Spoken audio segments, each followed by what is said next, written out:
style of the East Village, I think, is pretty eclectic, as most of New York is.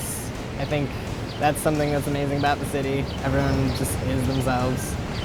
I admire my grandfather's style. He has a good mix of function and fashion. He also doesn't care that much. It works for him.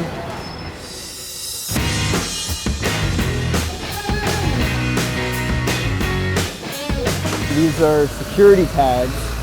So the sales girl was like, oh, don't worry, we'll take that out at checkout. And I looked at it and I was like, can I actually have 5 more? So now whenever I go in places, the alarm goes off and it's kind of fun.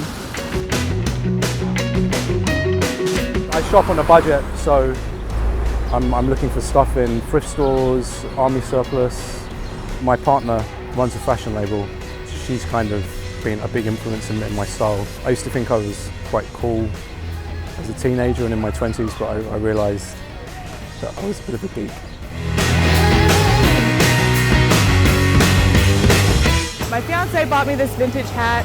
The jacket I got in Colorado, so the Navajo print is a little more authentic, perhaps. This skirt I actually made myself. It's based off of a Yohji Yamamoto design.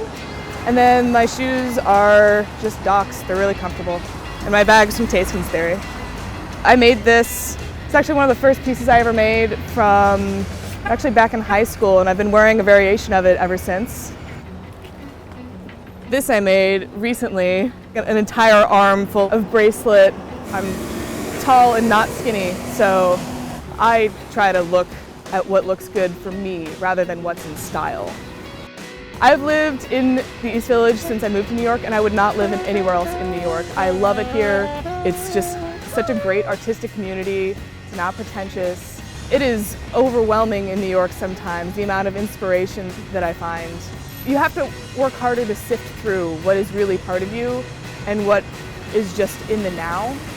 So it's a blessing and a curse, I'd say.